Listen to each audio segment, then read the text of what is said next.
fake news. We hear that term all the time, but have you ever stopped to think about what actually drives it? I'm not just talking about politics or crazy health claims. We're going to look at it as a business model, one with real, measurable costs for companies and for the economy. So let's dive in and break down the mechanics behind the madness, all based on what the academic research tells us. Here's our game plan. First, we've got to define what we're even talking about. What is fake news? Then we'll get into the psychology of it all, why our brains are so easily tricked into believing and sharing. After that, we'll look at the tech arms race to fight it, see the real financial damage it causes, and finally, we'll talk about the one crucial piece of the puzzle that technology just can't seem to solve. And right off the bat, this is why we have to take this so seriously. This isn't some minor issue happening in a dark corner of the internet. The research is crystal clear. Lies literally travel faster and farther than the truth online. It's not just that fake news exists, it's that it has a built-in superpower for going viral, which makes it incredibly powerful. Okay, so to really get a handle on this, we need to get specific. You know, the term fake news is thrown around so much it's almost lost its meaning. But researchers in this field use a much sharper set of tools to understand what's really going on. And this is maybe the most important distinction we can make. It all comes down to one simple thing: intent. Misinformation is when someone shares something false by accident. You know, like when your uncle forwards you an email with a bogus health tip because he genuinely thinks it's helpful. But disinformation? That's a whole different beast. It's false information that's created and spread on purpose to deceive people. It's not an oops, it's a weapon. So fake news is really this giant umbrella term, right? It covers everything from sleazy clickbait headlines to unverified rumors that just catch fire. It can be a super sophisticated AI-generated deepfakes or even propaganda. It even covers things like satire that people mistake for the real deal. They're all a bit different, but they all do the same thing. They pollute our information ecosystem.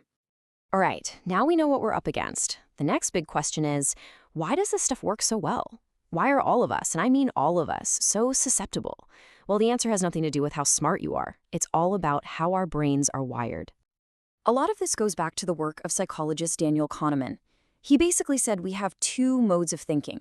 System 2 is our slow, careful, analytical brain. But our default setting, that's System 1. It's fast, it's emotional, it's automatic. And social media, with that endless, fast-paced scroll, is engineered to keep us glued to System 1, reacting with our gut before we ever engage our brain. And that System 1 thinking taps right into our biggest vulnerability: confirmation bias. We are all, and I mean every single one of us, hardwired to welcome information that confirms what we already believe, and we instinctively reject stuff that challenges our worldview. The people who create disinformation are absolute masters at exploiting this. They craft stories that are designed to feel true to a very specific audience. And the platforms themselves just pour gasoline on this fire with what's called the echo chamber effect.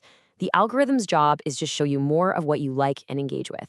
So if you lean a certain way politically, you're going to get a fire hose of content that reinforces that view, and you'll see fewer and fewer opposing ideas.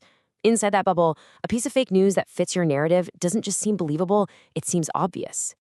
Okay, so if our own brains and the platform designs are part of the problem, what about the solution? Well, this brings us to the technological front lines, where there's a huge effort underway to build systems that can hunt down fake news automatically. Now, this is a really simplified look, but here's the basic idea. You take a machine learning model and you feed it tons and tons of news that humans have already labeled as real or fake. The machine then learns to spot the patterns. It looks at the language used, the behavior of the account sharing it, all sorts of clues. Then you can unleash it on new articles to see if it can tell the difference on its own. And researchers have a few different angles of attack here. Some models are like language detectives. They just analyze the words in the story. Others are more like social detectives. They study how a story spreads from person to person. But what the research shows again and again is that the best results come from hybrid models, the ones that combine all these different signals to make the smartest call. But this isn't just some abstract academic debate. Disinformation has a real, tangible cost, especially when it gets turned into a weapon against businesses. This is where the lies hit the bottom line. Let's look at a real-world example. A rumor started spreading that Starbucks was giving special discounts to undocumented immigrants. It was completely false, but it was politically charged, and it went viral so fast that the company had to come out and issue these very direct public denials just to stop the bleeding. Or here's another one. A totally fabricated quote was attached to the CEO of PepsiCo, basically telling Trump supporters to get lost. It sparked immediate outrage and calls for boycotts because it tapped right into the political divisions of the moment. It was the perfect lie at the perfect time. And the impact wasn't just a bunch of angry tweets. It was immediate and it was measurable. In the chaos that followed that rumor, PepsiCo's stock price dropped 4%. Think about that. A single lie, a piece of disinformation wiped out millions upon millions of dollars in shareholder value, practically overnight. This is a bottom-line issue, for sure. So you see this tech arms race on one side and this devastating financial impact on the other. It feels like the solution should be obvious, right? Just build a better algorithm. Well, the research tells a slightly more complicated story. Which leads us to the biggest question in this whole field. Can we really code our way out of this problem? Is there some perfect technological filter we can build to separate truth from fiction? And the answer, which might surprise you, is no. At least, not yet. Study after study shows that human fact-checkers are still way more effective than algorithms. And get this, some of the tech solutions people have tried can actually backfire and make the problem even worse. So why is that? Well, for one, the sheer volume of stuff being posted every second is just impossible for any system to keep up with. But there's also this bizarre psychological trap called the implied truth effect.